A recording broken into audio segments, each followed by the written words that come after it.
Now, the Health Secretary, Matt Hancock, says the NHS is ready to start providing the new coronavirus vaccine from December. Now, that's if the Pfizer jab is approved by regulators before the end of the year.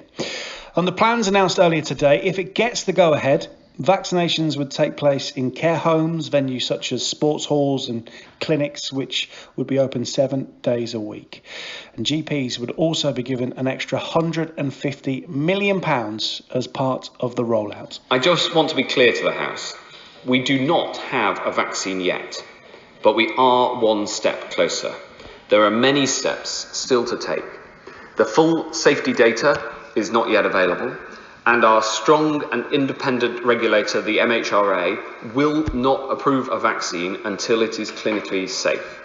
And until it's rolled out, we won't know how long the effect lasts for, or its impact, not just on keeping people safe, but also on reducing transmission.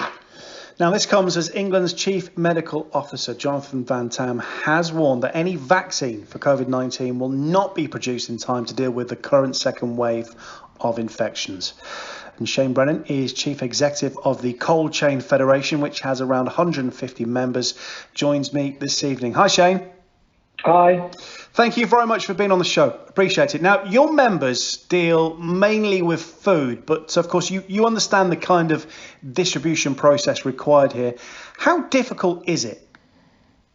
It's a pretty difficult. I mean, the key factors here are speed, volume, and crucially temperature. And when it comes to the Pfizer vaccine, this is a vaccine that needs to be stored at between minus 70 and minus 80 degrees centigrade.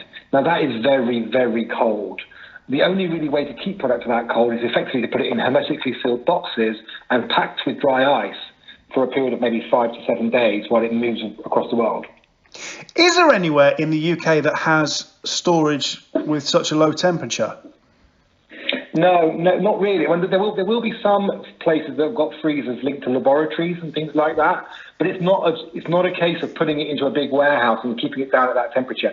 You know, if you had a warehouse of any kind of size and you had tried to operate at that temperature, your forklift wouldn't work, people couldn't walk in there and whatever else. We're effectively talking about taking these vials of vaccine, putting them in boxes that are sealed, and then moving those boxes in normal temperatures and storing them in normal temperatures. And what resources would need to be put in to ensure the safety and the speedy distribution of these vaccines? So the key thing is obviously having the right equipment, the right boxes and things to put the vaccine in, but also once you open those boxes and handle the product within them, you need very, very sort of high-duty gloves. You need to basically protect. You need highly trained individuals to open and handle and defrost and then transfer these vaccines into the syringes and stuff that will be used. To do that. So it's really the biggest challenge of all. I mean, there's a huge challenge of getting it out of the factory and onto airplanes and different places around the world. Yeah. But it's actually getting it out of the box at the last bit is probably the area where, we need a lot of focus and training. I've not thought of that actually, Shane. So of course, does this vaccine, it needs to remain at minus 80? That would include on an airplane as well, I guess. Yeah. So it's all about having a cold box, literally like think about a cold box you might take on a picnic, but with a higher level of sophistication, with the vials contained within that. And it's that which will maintain that kind of temperature. You can't use a vehicle or a warehouse to maintain that temperature. Most of my members who have frozen food or frozen medicine warehouses are operating at minus 20 to minus 25. So you can see there's a huge difference in terms of what we're talking about. We're talking about the sort of cold that if you touch it, it would burn your skin.